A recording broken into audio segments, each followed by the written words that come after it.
nations. And again, the question is, are we blind? Are we blind also? Now, folks, I want you to understand something. I normally, from the pulpit, don't really take great concern as far as from the pulpit what's going on in our nation. This is Thanksgiving week. We have a lot to be thankful for in this country.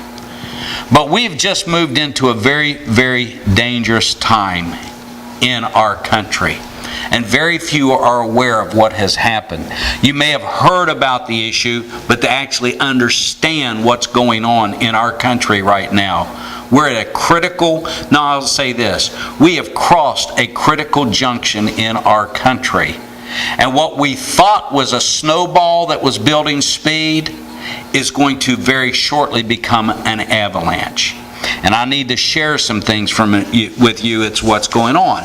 Now again, I don't concern myself with headlines. You can read all kinds of things. I don't concern myself with conspiracy theory, although I read a lot of different aspects of what's going on behind the scenes and so forth with the government. And from legitimate, credible sources which have been proven true time and time again. But there was an event that occurred last Thursday in our nation that literally must be addressed, because it is an event that I personally believe is going to unleash the hounds of hell upon our nation. This is how critical this is. You know, last Sunday we studied John chapter 10 verses 7 to 10.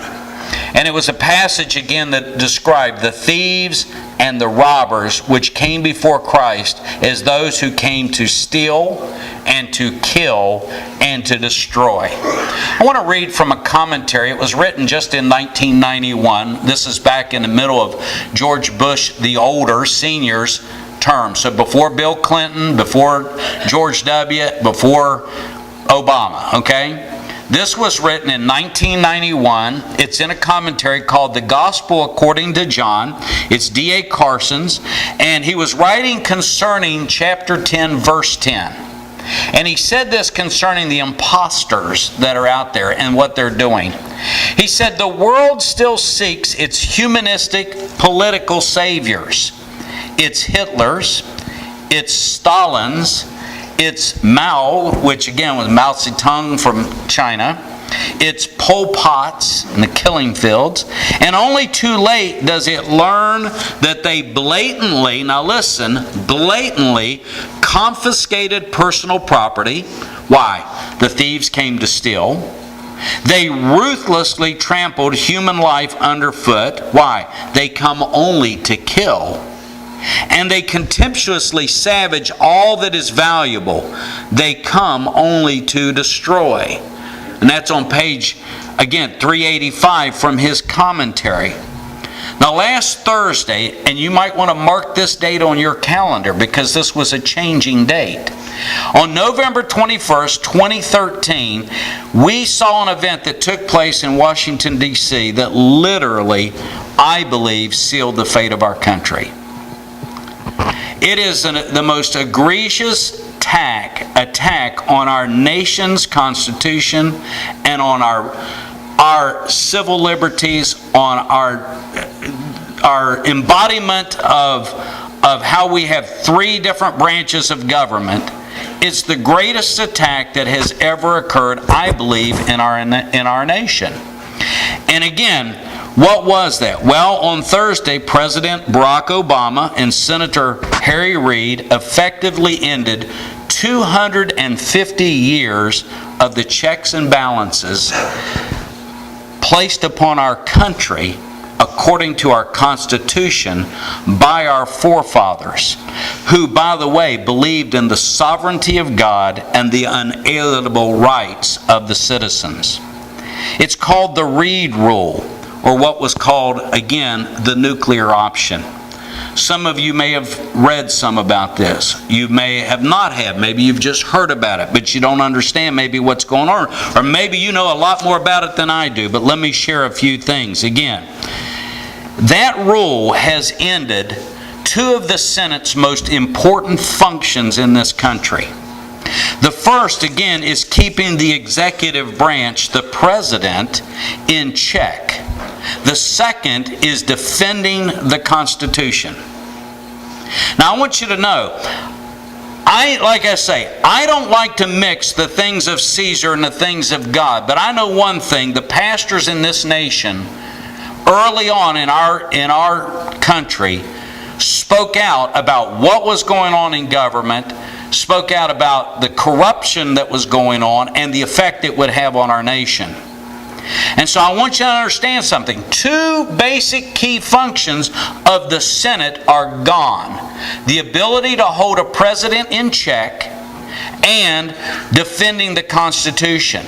CNN reported this. Now, you know CNN is very liberal. So I'm giving you the liberal interpretation of what's occurred. Number one, this action will ease Senate gridlock. Now, what does that mean? We've heard a lot about gridlock.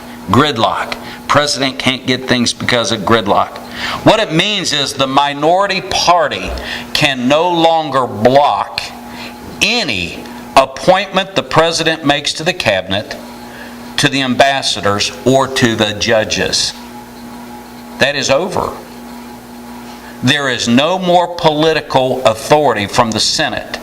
Understand something. When the Senate was created, it was created with an extended period of time, unlike the House of Representatives. The Senate you elect for 6 years. The House you elect for 2 years. The reason for that is the Senate was supposed to be a body of 100 men, chosen 2 from each of the states, so that there wasn't this thing of California has more representatives and New York has more representatives than West Virginia or than Hawaii. In other words, every state would have, at least in this austere body called the Senate, would have 2 representatives that would have the same authority as any other representative, 2 from each state. And so I want you to understand something.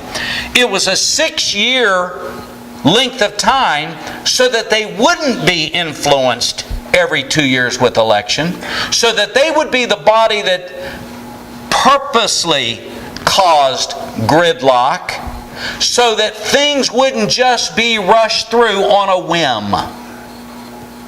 See, here's the thing.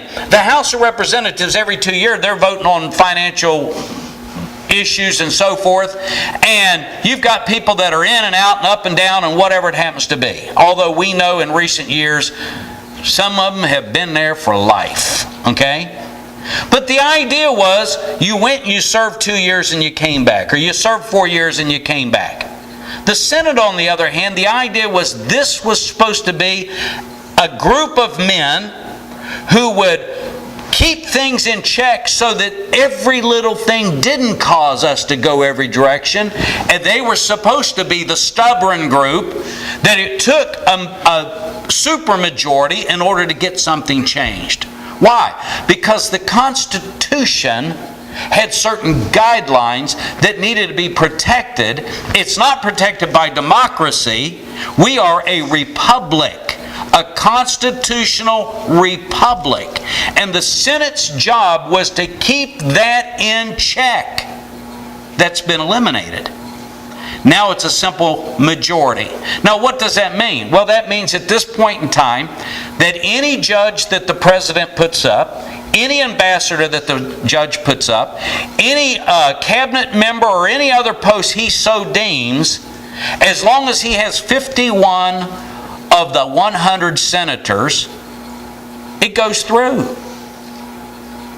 Now, I am saying this from a conservative point of view, but I'm going to say this from a liberal point of view. Do you realize what that's done to our nation?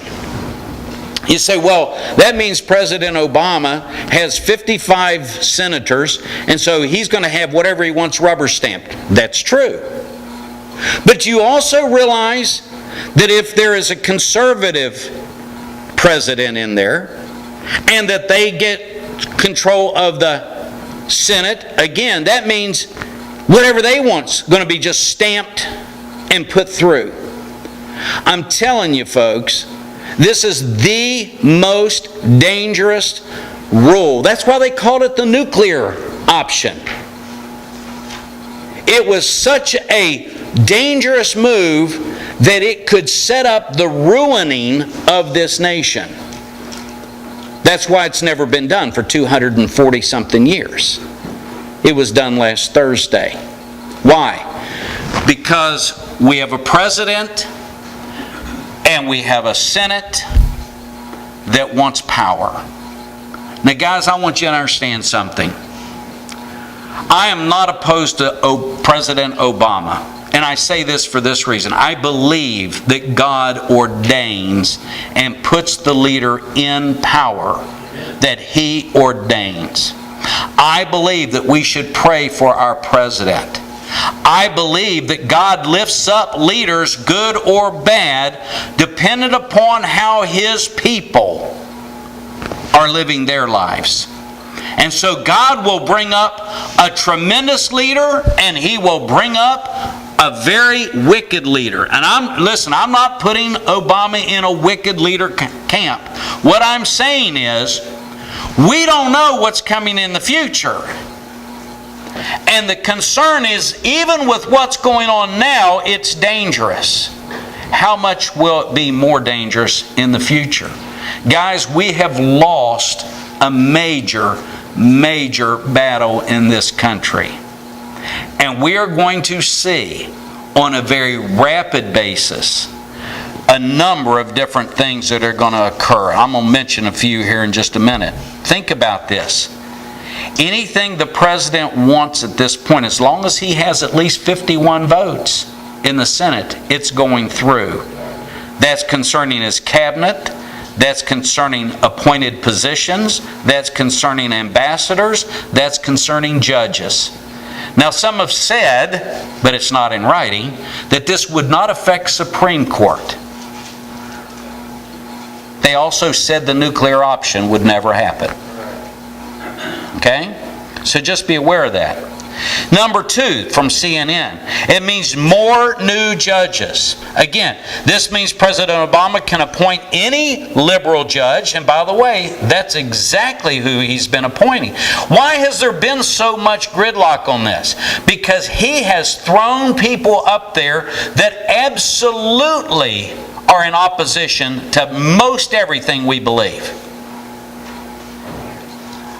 I'm sorry, folks, that's how it is. Why has the Senate filibustered so much? Because they're looking at the long term. They're looking at who's being appointed. It's not, and again, it's not just saying, no, you can't be in this position. They're looking at the philosophy, at the theology even of these people. Where do they stand? And so there's no limits now as to who the judges can be. One of the things I thought was interesting, one of the headlines said, is it giving the opportunity for the president to appoint more judges, or is it giving the opportunity for the president to stack the Democratic judges into lifetime positions with no opposition? I thought that was interesting from a liberal source.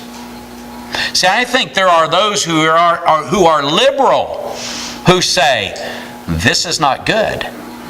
Because they look at it and say, hey, it's good for us now, but what about the next term? See, this is the thing. This is what's dangerous. Number 3, the executive branch appointments. Now, I'm going to give you an exact quote here that came from the CNN article. It said, the rule change means that Obama and future presidents will be able to fill cabinet posts and agency leadership positions more freely as long as their party controls the Senate. Now, folks, what that means is this. Federal judges, again, are appointed for life. Okay?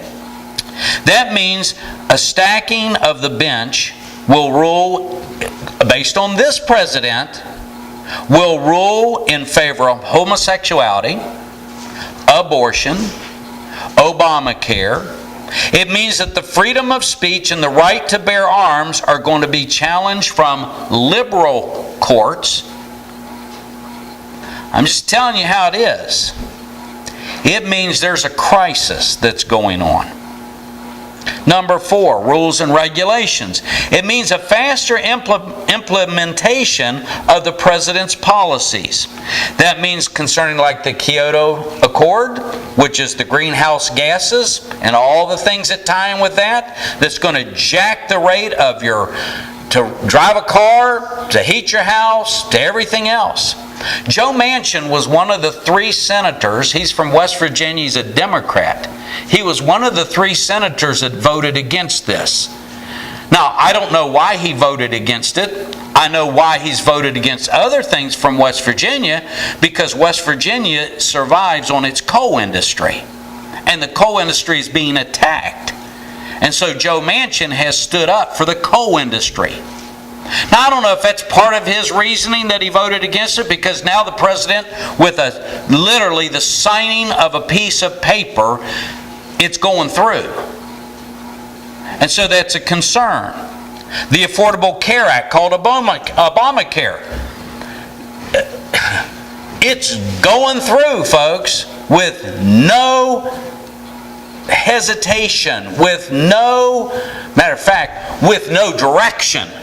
Who even knows what's going on? The insurance companies they're all over the place. They don't know what to do because it's been so mismanaged.